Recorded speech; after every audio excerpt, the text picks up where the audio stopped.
All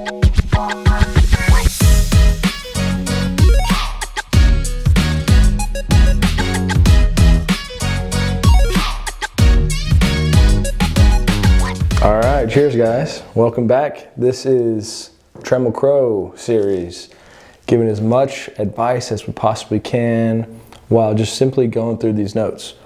Appreciate you guys tuning in. We're very blessed that we have a following and people that want to hear what we have to say. We deeply care about real estate and we want to give as much value here as we can. This is some old school value through and through real estate guys and girls that are able to enjoy and appreciate this kind of content. So if you can, guys, please make sure to tell your friends about this. Like, comment, subscribe, share. Let us know any opinions that you have. And I'm going to take one more sip of this and we're going to dive right in. Number one, strategy. Not trading additional equity for release of personal liability. Example, principal would have accepted a 60-40 split with no liability versus the 50-50 with full recourse to Crow. So what they're saying here is that they would have done a different split and they didn't have to sign on the full recourse with the loan. So doing the 60-40, releasing yourself and having a little bit of less equity, 40% versus 50, but having no recourse, that's a big deal. So they wish they would have gone through and done things differently when they removed themselves as a personal recourse. Next one up, investing too much cash and working capital in losing projects. Waited much too long to rework with lenders as a result and wasted a lot of valuable cash. Very interesting. So these properties in some sense were probably not doing as well and they're throwing more money at it, just trying to make it work and keeping the same debt terms that they had. And if they would have just got with the lender and worked out a deal that was a better structure based on the times changing and not being able to keep up with the payments or whatever it may be, they were throwing money at it and they wish they would have just gotten with the lender quicker. Next one, missed an opportunity to sell several high finish projects as well as bulk projects when the spread between the cap rate and the interest rates dictated to do so.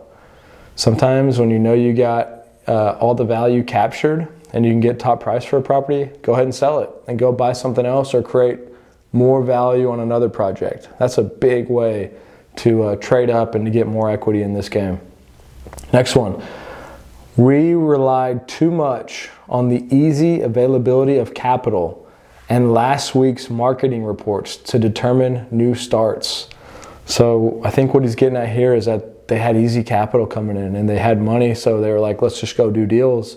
And they were basing it off of what had happened in the past and not what they were actually seeing moving forward. So that's really important. As you're in the game, the more you're in it, the more you see real time and you're not getting so much data from these reports to go figure out how to do deals.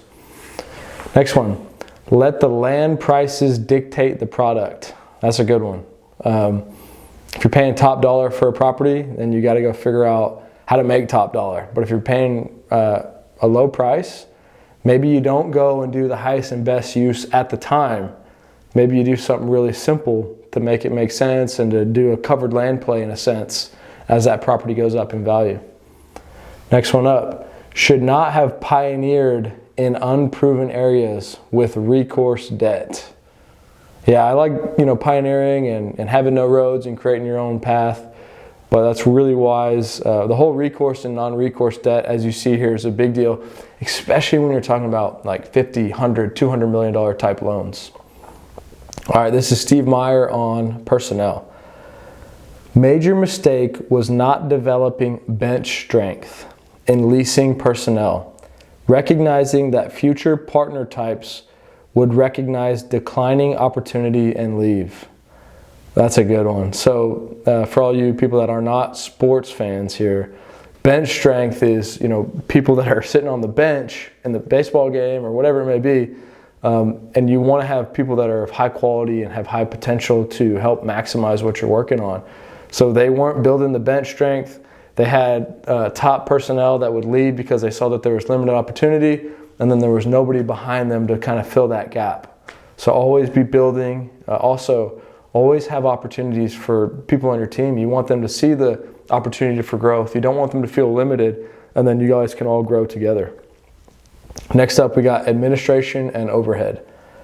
Realize that overhead cost control is more important as development fees shrink. Failed to realize that much more administrative cost and much effort is involved in workouts on losing projects than in good projects. Individual projects, number 4. Our major mistake on this project was that we built our buying decision on the single-story office building based on the fact that we had just sold a single-story office building at $12 per square foot rents that had made $800,000, and assumed we could lease the project at $10 a square foot and do likewise. The problem occurred that we did not have the tenant base in the area to draw from. The market turned bad, and even though we had, stick with me for a second.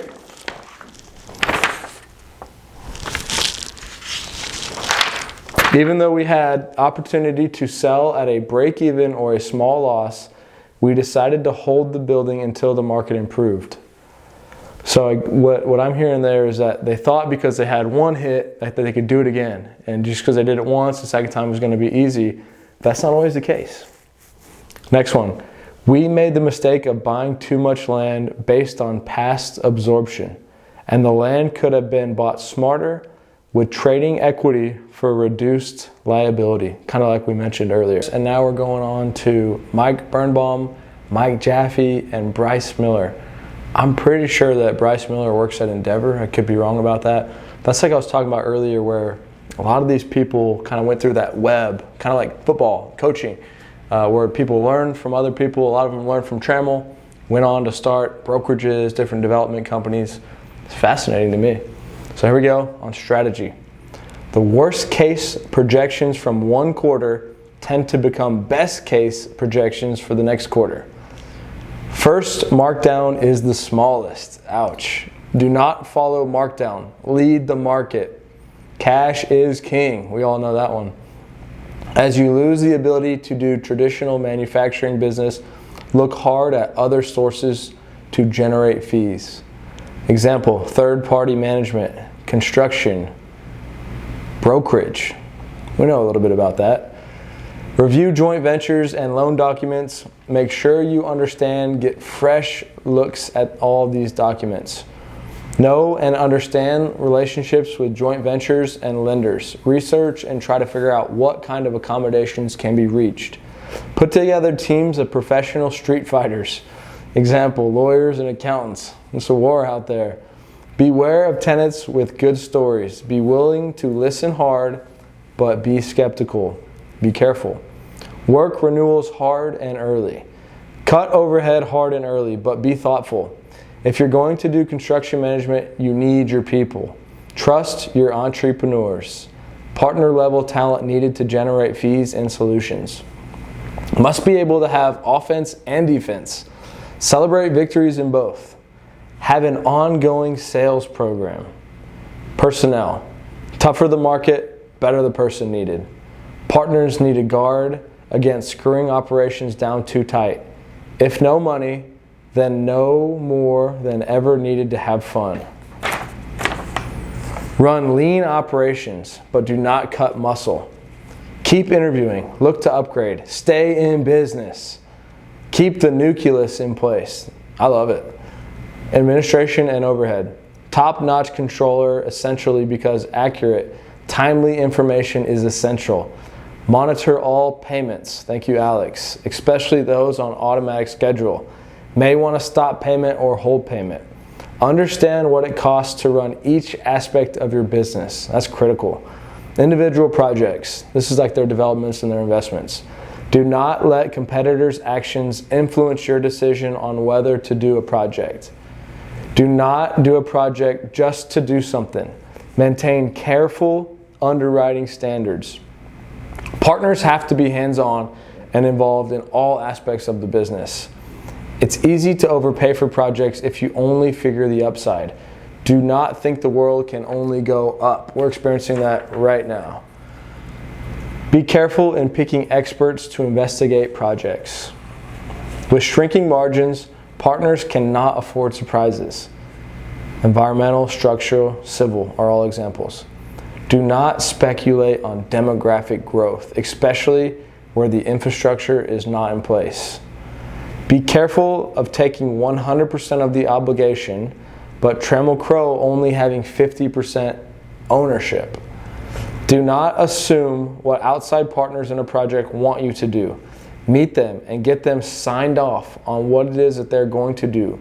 Otherwise, we will find ourselves funding the outside partners, and that will be our problem. Take more aggressive positions with the banks and lenders sooner as opposed to later. In looking for value in a down market, be sure to look at replacement costs compared to purchase price. Use conservative estimates based upon today's rents without increases. That might have been one of my favorite ones. So one of the things about their situation was that they got in a really tight spot, but they had a lot of debt. I don't know the exact number, but it was like upward of $100 million. And somebody said this once, and it said, owe the bank $1 million and they own you. Owe the bank $100 million and you own them. So Trammell was in a position where, although things were going bad and they had a lot of debt, they also had a lot of leverage because the banks wanted to get that $100 million versus just everybody walking away. So as you can see, there's a lot of lessons here on signing up for loans, on moving quick, on trusting the right people, on being entrepreneurial, on creating multiple aspects of the business. We try to live by these rules in some sense. We try to create our own. We try to continue to innovate, and I think it's really important to learn from other people's lessons from the past. All right, let's see what we got here. This is from Sandy Gottesman. Live Oak Gottesman is a brokerage that exists in here in Austin, outside Austin as well. And this is back to my point of these guys learned from Trammell and went on to start their own companies. General observation. External forces. In general, don't rely on inflation to make a project work. So don't just bet on the value going up. As inflation increases, real estate is a hedge against that. Real estate goes up as well. And that's a big thing to think about, especially here in Austin, right? Because that's what we've all been used to. Mistreating the brokerage community. You may win the battle, but you will lose the war. Absorption, market. Believing that your competition will not develop their project if you can begin construction first. Reviewing the absorption figures without taking in consideration the supply side. Believing that the quality of your people and project can overcome the market. Our occupancy is 30% above the market and rates are 25 to 50% higher, and we are still 75% below pro forma. Watch inventories. Don't believe you must have the largest inventory in town. Just in some cases, a 150,000 square foot user comes along. Financing. Sandy went off the traditional path here on the 1, 2, 3, 4, but I like it. Financing. Be careful of verbal assurances from lenders. Never trust a lender. Personal liability is personal liability. There is a significant difference between recourse and non-recourse debt. Lenders have a herd mentality. When your market is in, it is powerful. When your market is out, the reverse is true. Internal forces, general. Be willing to make the tough decision on projects and personnel. The first markdown is the least expensive. Don't be tempted by thin deals just to keep everybody busy. One bad project can make up for 5 good ones. Personnel, hire the best people. Mediocre people are easy to hire and hard to fire. Easy to staff up, but it's hard to cut back. It is better to have one extra leasing person than one too few. Cost of doing business. Focused on the cost of doing business. Overhead. Not placing enough priority on cash on hand. Spending too much on finish out for high rent, but not having the credit to weather the valleys. As you can see, a lot of these people are repeating the same things. Really fascinating. Land, in general. You can't fence the competitors out, Limit land holdings to a 2-year inventory during a normal market. Obtain long-term land loans, 3-year minimum without calls. Time and cost to develop. Development actually takes longer and costs more than you budget. Road construction usually takes longer to get through the project. Values. When the office, retail, and industrial absorption softens and rental rates decline, the land values decline at an even greater pace. Office. Timing. You cannot find the start of the next office building based on the last 3 that you made. You have to look at the macro market since your product won't be deliverable for 15 to 24 months. It is better to start your next office building a few months late and miss a deal than start too early and have 2 office buildings facing a shrinking market.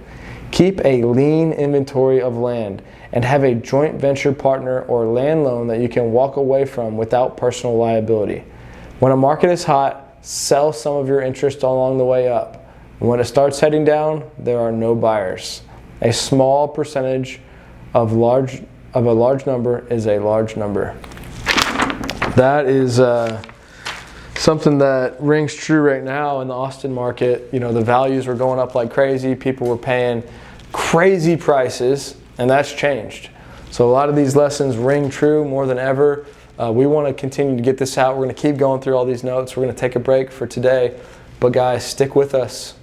This is valuable. This is gold. This is real. This can change your life. We're here to support you any way we can. We care about you guys. We're fascinated with the old model here, but taking the old school principles, keeping some of the new, and making the best mix of both and putting your own spin on it. So thank you once again for tuning in. We're going to keep doing this. If you can, subscribe, give us your thoughts, opinions, comments, reach out anytime, and have a blessed rest of the day. We'll see you in the next episode.